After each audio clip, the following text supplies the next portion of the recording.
రక్షించబడ్డ వ్యక్తి ఖచ్చితంగా సహిస్తాడు. ఎవరైతే రక్షించబడతారో వాళ్ళు సహిస్తారు.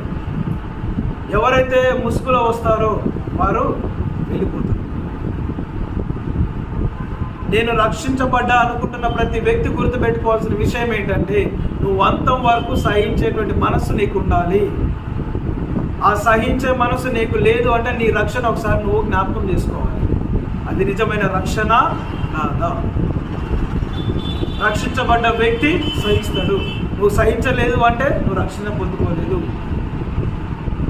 నెక్స్ట్ 23 వచనం, వారు ఈ పట్టణంలో మిమ్మల్ని హింసించినప్పుడు మరి యొక్క పట్టణములకు పారిపోవడం శిష్యులు చెప్తూ ఉన్నాడు. ఒకవేళ మీరు ఒక ఊరికి వెళ్ళినారు, ఆ ఊర్లో మీకు హింస జరిగిందంటే మీరు ఇమీడియట్గా ఏం చేయాలి? వేరే ఊరికి పారిపోండి.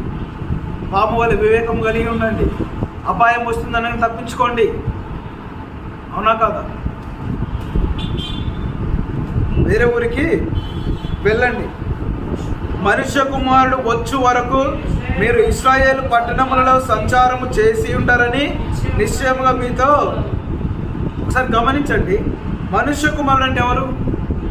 యేసుక్రీస్తు వారు. వచ్చు వరకు అంటే మరలా రెండవ రాకడలో ఆయన వచ్చు వరకు మీరు ఇశ్రాయేలు పట్టణములలో సంచారము చేసి ఉండరని నిశ్చయముగా మీతో చెప్పుచున్నాను. అంటే మిమ్ములను సంచారము చేయకుండా వారు తరిమి చంపెదరు.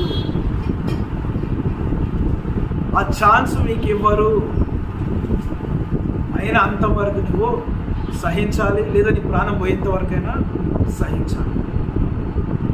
నెక్స్ట్ 24 వచనం, శిష్యుడు బోధకుని కంటే అధికుడు కాడు, దాసుడు యజమాని కంటే అధికుడు కాడు. శిష్యుడు తన బోధకుని వలెను, దాసుడు తన యజమానుని వలెను ఉండినే చాలును. ఇంటి యజమానునికి బయల్జెబూలని వారు పేరు పెట్టిన ఎడల ఆయన ఇంటి వారికి మరి నిశ్చయముగా పేరు పెట్టెదరు కదా. బయల్జెబూలు ఎవరంటే దయ్యాలకు అధిపతి. యేసుక్రీస్తు వారిని ఏమన్నారు? ఇతడు దయ్యాలకు అధిపతి అన్నారని లేదా? అందుకే మనం చదవాలి వాక్యాన్ని. క్రొత్త నిబంధన సువార్తలు చదవాలి. ఆయనకు ముద్ర వేశారు. ఈయన మాట దయ్యాలు వింటూ ఉన్నాయి. ఈయన పాపలతో సాంగత్యం చేస్తూ ఉన్నాడు. ఈయనను చూడగానే దయ్యాలు వణికిపోతూ ఉన్నాయి.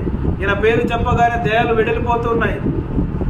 ఈయనకు ఎందుకు వెడలిపోతున్నాయంటే ఈయన దయ్యాలకు అధిపతి కాబట్టి ముద్ర వేశారు. అందుకే యేసుక్రీస్తు వారు ఏమంటున్నాడు? ఇంటి యజమానికి ఆ పేరు పెడితే మీకు బెటర్ అంటే, నాకే పెట్టినప్పుడు నా శిష్యులైన మీకు బెటర్.